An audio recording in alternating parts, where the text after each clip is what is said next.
नमस्कार दर्शक बंधु मु प्रदीप आपण मानक स्वागत करुच्ची आज आउ एक नुआ भिडियो तो दर्शक बंधु मधुबाबू पेंशन योजना रे दीर्घ दिन धरी जदि आपण माने आवेदन कलापर आपण मानकर फॉर्म टी जाकि ब्लॉक लेवल रे पेंडिंग थिला दीर्घ 2 वर्ष रु अधिक आपण माने बहुत जन हिताधिकारी रहिचंती जो माने कि मधुबाबू पेंशन योजना रे 60 वर्ष रु ऊर्ध्व जो वार्धक्य भत्ता मिलुची तापाई आवेदन कला परे मध्य तांकर फॉर्म टी जाकि फरवर्डिंग होनथिला किंतु गत विधानसभा जो बजेट उपस्थापित होता से अवसर में माननीय मुख्यमंत्री श्रीजुक्त मोहन चरण माझी गोटे बहुत बड़ अपडेट देते जे राज्य में जो पूर्व नियम अनुसार मृत व्यक्ति प्रतिबदल में कौन व्यक्ति मृत्यु है से जदि वार्धक्य भत्ता पाउथिबे ताहले तांको जगार आउ जने नुआ हिताधिकारी को सामिल करा जिवो।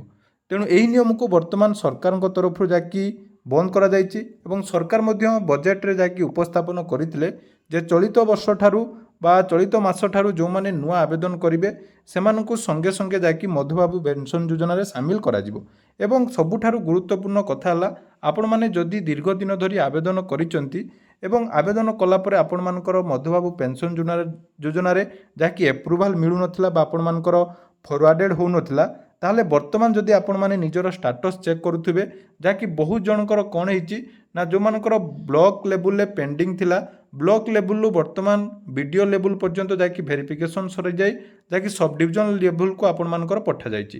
तेणु बहुत सारा कमेंट मध्य आसुतिला आज मध्य मु ए विषय गोटे सम्यक धारणा आपण मानकु देइथिली जे जो मानकर वर्तमान ब्लॉक लेवल वेरिफिकेशन हेई फरवर्डेड हेइची ताहले सेमानकु भत्ता केबे मिलिबो यही सब डाउट आपण मान मन में निहाती थी बहुत जन जहाँकि कमेंट करते आसतु आज भिडियो से विषय संपूर्ण डिटेल्स मुझे कहबी एवं जो मानकर फरवर्डेड होती से केबे वार्धक्य भत्तार टंका मिलिबो से विषय डिटेल्स आपण मैंने जानीपारे। ता पूर्व जदि चैनल को प्रथम थर विजिट करछंती वीडियो को लाइक करेंगे चैनल को सब्सक्राइब करने सहित पाखरे थिबा बेल आइकन को क्लिक करी ऑल ले सेट करदेवे। तो देखो वार्धक्य भत्ता जो आपण मानकु मु प्रथमे क्लियर करने चाहूँगी जे 60 वर्ष ऊर्ध्व जो मैंने रोचंती से माने जहाँकि मधुबाबू पेंशन योजना आवेदन करछंती एवं मधुबाबू पेंशन योजना रे आवेदन कला परे सेमानकर जोटा कि बहुत सारा फेजेस रही। प्रथमे आपण मानकर बीएसएसओ पाखरे वेरिफिकेशन हबो तापरे एमईओ को पाखरे वेरिफिकेशन हबो तापरे आमनकर बीडीओ को पाखरे वेरिफिकेशन हबो बीडीओ वेरिफिकेशन सरिला परे ताकू पुणी फरवर्डेड करा जिवो आपण मानकर एसएसएसओ तापर आपण मानकर सब कलेक्टर लेवल एई भली जाकि बहुत सारा वेरिफिकेशन सरिला परे फाइनाली जाकि आपण मानकु टंका मिलिबो। तेणु गत बजेट परे परे गुटे अपडेट जाकि आसीतिला समय जाकि गुटे आपण मानकर विधानसभा रे जोटा कि रिपोर्ट आसीतिला जे आम राज्य रे जदि आमे देखिबा वर्तमान सुधा पाखापाखि 6,73,349 जन हिताधिकारी भत्ता आवेदन करथिले मध्य वर्तमान समानकर पेंडिंग एप्लिकेशन रे रही जोटा कि विभिन्न प्रकार स्टेजेस मुझे कि कहली देखो कहार कहार बीएसएसओ को पाखरे वेरिफिकेशन पेंडिंग कांको पाखरे एमईओ को पाखरे बीडीओ को पाखरे तहसीलदार तापर आपण मानकर एसएसएसओ तापर एमक्रॉप एवं सब कलेक्टर यही भली बहुत सारा जाकि पेंडिंग रही। तेणु प्रत्येक जिले में देखो बहुत सारा पेंडिंग रही सबुठारु जदि आमे अधिक कहबा मयूरभंज डिस्ट्रिक्ट रे देखि पारुथिबे आपण मानकर 39,350 जन केवल ब्लॉक लेवल जाकि वेरिफिकेशन रो पेंडिंग रे रहिचंती सेहि भली विभिन्न जिले में जाकि बहुत सारा हिताधिकारी मानकर आवेदन करथिले मध्य तांकर जोटा कि पेंडिंग रे रहउची। तेणु एई सब पेंडिंग वर्तमान जाकि क्लियर होउची गुटिए परे गुटिए जाकि स्टेजेस रे आपण मानकर क्लियर होउची। प्रथमे आपण मानकर जो बीएसएसओ को पाखरे वेरिफिकेशन पेंडिंग थिला ता वर्तमान जाकि पहुंची जाई आपण मानकर एसएसएसओ तांको पाखरे पहुंची। तेणु यही सब पहुँचला परे बहुत सारा कमेंट मध्य आसुची जे आमर जो वेरिफिकेशन टी टेक फरवर्ड करा जायछि बा आगो को फरवर्ड कराइछि ताले वर्तमान आमको टंका मिलिबो कि नाही ता पई देखंतु सर्वप्रथमे आपण माने जानिबा दरकार प्रोसेस टी कोन रहिछि। तो प्रोसेस हिसाब रे देखंतु एठी आपण मानकर प्रति स्टेजेस रे किछि किछि हिताधिकारींकर पेंडिंग रहउछि। तेणु कौन हिसाब रे पेंडिंग क्लियर होबो ता तो वर्तमान सुधा क्लियरेंस दिया जाय नै किंतु जहाँ भी सूचना अच्छी वर्तमान किछि केसेस रे जो वेरिफिकेशन जो मानकर ऑलरेडी आमर क्लियर हो जाइए से जहाँकि ବର୍ତ୍ତମାନ ଖୁବ୍ ଜଲ୍ଦି ସାମିଲ କରାଯିବ ଏବଂ ଆସନ୍ତା ମାସଠାରୁ ଟଙ୍କା ମିଳିବାର ଚାନ୍ସେସ୍ ଯେଉଁଟାକି କିଛି ହିତାଧିକାରୀଙ୍କୁ ମିଳିବ। ମନେ ରଖନ୍ତୁ ସମସ୍ତଙ୍କୁ ମିଳିବନି। ପ୍ରଥମେ କିଛି ଫେଜେସ୍ ଅନୁସାରେ ଯେବେ ଯେହେତୁ ଏକ 6 ଲକ୍ଷ ଗୋଟେ ହ୍ୟୁଜ୍ ଆମାଉଣ୍ଟର ରହିଛି, ତେଣୁ ଏକା ସଙ୍ଗେ ସମସ୍ତ ହିତାଧିକାରୀଙ୍କୁ ଯୋଡ଼ିବା ସମ୍ଭବ ହେବ ନାହିଁ। ତେଣୁ ଯେଉଁମାନଙ୍କର ଫରୱାର୍ଡ଼େଡ଼ ହେଉଛି ଧୀରେ ଧୀରେ ଆପଣମାନେ ଷ୍ଟାଟସ୍ ଚେକ୍ କଲା ପରେ ଦେଖୁଛନ୍ତି ଫରୱାର୍ଡ଼େଡ଼ ହେଉଛି, ତାହେଲେ ଯାଇ ଆପଣମାନଙ୍କର ଟଙ୍କା ଯାଇକି ମିଳିବ। ତେଣୁ ଫରୱାର୍ଡ଼େଡ଼ ହେଉଛି କି ନାହିଁ ତାହା ମଧ୍ୟ ଆପଣମାନେ ନିଜର ଷ୍ଟାଟସ୍ ଚେକ୍ କରିପାରିବେ।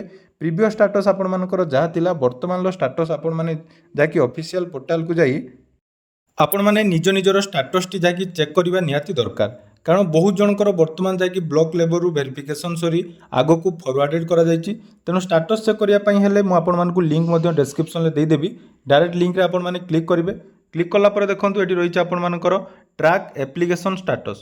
ତ ସେଇ ଟ୍ରାକ୍ ଆପ୍ଲିକେସନ୍ ଷ୍ଟାଟସ୍ରେ ଆପଣମାନେ କ୍ଲିକ୍ କରିବେ ଏବଂ ସୋସିଆଲ ସିକ୍ୟୁରିଟି ପେନ୍ସନ୍ ସ୍କିମ୍ ଅପସନ୍ରେ କ୍ଲିକ୍ କରିଦେବେ। କ୍ଲିକ୍ କଲା ପରେ ଟ୍ରାକ୍ ଅପସନ୍ରେ କ୍ଲିକ୍ କରିବେ। ଦେଖନ୍ତୁ ଏଠି ଆପଣମାନଙ୍କର ଦୁଇଟି ଅପସନ୍ ରହିଛି। ଗୋଟିଏ ରହିଛି ଆପଣମାନଙ୍କର ଆପ୍ଲିକେସନ୍ ନମ୍ବର ଦେଇ ଚେକ୍ କରିପାରିବେ, ଆଉ ଗୋଟିଏ ରହିଛି ଆପଣମାନଙ୍କର ଆଧାର କାର୍ଡ଼ ନମ୍ବର ଏବଂ ଡେଟ୍ ଅଫ୍ ବାର୍ଥ। ମନେ ରଖନ୍ତୁ ଆଧାର କାର୍ଡ଼ ନମ୍ବର ଏବଂ ଡେଟ୍ ଅଫ୍ ବାର୍ଥ ଦେଇ ହିଁ କରିବେ, କିନ୍ତୁ ଆପ୍ଲିକେସନ୍ ନମ୍ବର ଦେଇ ଆପଣମାନେ ଏଠି କରିପାରିବେ ନାହିଁ। ତେଣୁ ନିଜର ଆଧାର କାର୍ଡ଼ ଏବଂ ଡେଟ୍ ଅଫ୍ ବାର୍ଥ ଆପଣମାନେ ଡିଟେଲ୍ସ ଦେଇ ସାରିଲା ପରେ ତାପରେ ଦେଖନ୍ତୁ ଏଠି ସର୍ଚ୍ଚ ଅପସନ୍ରେ କ୍ଲିକ୍ କରିଦେବେ। ସର୍ଚ୍ଚ ଅପସନ୍ରେ ଯେତେବେଳେ କ୍ଲିକ୍ କରୁଛନ୍ତି ଏଇଠି ହିଁ ଆପଣମାନଙ୍କର ସବୁକିଛି ଡିଟେଲ୍ସ ଶୋ କରିବ। ଯେମିତିକି ଆପଣମାନଙ୍କର ବର୍ତ୍ତମାନର ଆପ୍ଲିକେସନ୍ ଷ୍ଟାଟସ୍ କ'ଣ ରହିଛି। ଆପ୍ଲିକେସନ୍ ଷ୍ଟାଟସ୍ ଦେଖନ୍ତୁ ଯଦି ପୂର୍ବରୁ ବ୍ଲକ୍ ଲେବୁଲରେ ଆପଣମାନଙ୍କର ଥିବ ତାହେଲେ BSSO ବୋଲି ଶୋ କରୁଥିବ। ଯଦି ଆପଣମାନଙ୍କର BDO ପାଖରେ ପେଣ୍ଡିଂ ଥିବ ତାହେଲେ BDO ପାଖରେ ଶୋ କରୁଥିବ। ବା ଯଦି ଆପଣମାନଙ୍କର SSSO ଶୋ କରୁଛି ତାହେଲେ ଜାଣନ୍ତୁ ଏଇଟା ଆପଣମାନଙ୍କର ଆଗକୁ ଫରୱାର୍ଡ଼େଡ଼ ହେଇଛି। ଏବଂ ଏଇମାନଙ୍କର ଯେଉଁମାନଙ୍କର ଫରୱାର୍ଡ଼େଡ଼ ହେଇଛି ତାଙ୍କର ଚାନ୍ସେସ୍ ଅଛି ଆଗ ମାସ ଯାଇକି ଟଙ୍କା ମିଳିପାରେ। କାରଣ ଯେଉଁ ସୂତ୍ରରୁ ମୁଁ ଆପଣମାନଙ୍କୁ ହିଣ୍ଟସଟି ଦେଉଛି, କିଛି ଆପଣମାନଙ୍କୁ ଯାହାକି ଡିଟେଲ୍ସ ସଂଗ୍ରହ କଲା ପରେ ମୁଁ ଭିଡ଼ିଓଟି ବନେଇଛି। ତେଣୁ ଚାନ୍ସେସ୍ ଅଛି ବହୁତ ସାରା ହିତାଧିକାରୀଙ୍କୁ ବର୍ତ୍ତମାନ ଯାଇକି ଏଥିରେ ସାମିଲ କରାଯିବ। ଆଉ ଗୋଟେ ସବୁଠାରୁ ଇମ୍ପୋର୍ଟାଣ୍ଟ କଥା ହେଲା ଯେ ଯେଉଁମାନେ ଆବେଦନ କରୁଛନ୍ତି ଏଇଟା କେଉଁ ବେସିସ୍ରେ ଦେଖନ୍ତୁ ଆଗେ ପ୍ରାୟୋରିଟି ଦିଆଯାଉଛି। ଯେ ଯେଉଁମାନେ ଆମର ୱିଡୋଡ୍ ରହିଛନ୍ତି ବା ବିଧବା ମହିଳାମାନେ ରହିଛନ୍ତି ସେମାନଙ୍କୁ ପ୍ରଥମେ ଯାଇକି ଏଠି ଦିଆଯାଉଛି। ତାପରେ ଯେଉଁ ହିତାଧିକାରୀମାନେ BPL ପରିବାରରୁ ଯାଇକି ବିଲଙ୍ଗସ୍ କରୁଛନ୍ତି, ଅର୍ଥାତ୍ ଯେଉଁମାନେ BPL କାର୍ଡ଼ ଦେଇଛନ୍ତି ବା BPL ଫର୍ମ ଦେଇଛନ୍ତି ଆବେଦନ କରିବା ସମୟରେ, ସେହି ହିତାଧିକାରୀମାନଙ୍କୁ ସର୍ବପ୍ରଥମେ ଯାଇକି ଫରୱାର୍ଡ଼େଡ଼ କରାଯାଉଛି ଏବଂ ତାଙ୍କର ଭେରିଫିକେସନ୍ଟି ଆଗେ କମ୍ପ୍ଲିଟ୍ କରାଯାଉଛି। ତାଙ୍କୁ ସାମିଲ କରିସାରିଲା ପରେ ପର୍ଯ୍ୟାୟକ୍ରମରେ ସମସ୍ତଙ୍କୁ ସାମିଲ କରାଯିବ। ତେଣୁ ମନେ ରଖନ୍ତୁ ଏପ୍ରିଲ ଏବଂ ମେ ମାସ ସୁଦ୍ଧା ମ୍ୟାକ୍ସିମମ୍ ହିତାଧିକାରୀ ଯେଉଁମାନେ ଯୋଗ୍ୟ ଅଛନ୍ତି ସେମାନଙ୍କର ଯାଇକି ହେଇପାରିବ। ଏବଂ ବହୁତ ଜଣଙ୍କର କମେଣ୍ଟ ଥିଲା ଯେ ଆମର BSSOଙ୍କ ପାଖରେ ପେଣ୍ଡିଂ ଥିଲା, ତାପରେ ବର୍ତ୍ତମାନ ଷ୍ଟାଟସ୍ ରିଜେକ୍ଟ ଦେଖାଉଛି। ତ ରିଜେକ୍ଟର ଅର୍ଥ ଆପଣମାନଙ୍କର କୌଣସି ଗୋଟେ କାରଣରୁ ରିଜେକ୍ଟ ହେଇଛି, ସେଇଟା ଆପଣମାନେ ନିଜର ବ୍ଲକ୍ ଅଫିସକୁ ଭିଜିଟ୍ କରି ପଚାରିପାରିବେ ବା ବ୍ଲକ୍ରେ ବୁଝିପାରିବେ ଯେ କେଉଁ କାରଣରୁ ଆପଣଙ୍କର ଫର୍ମଟି ରିଜେକ୍ଟ କରାଯାଇଥିଲା।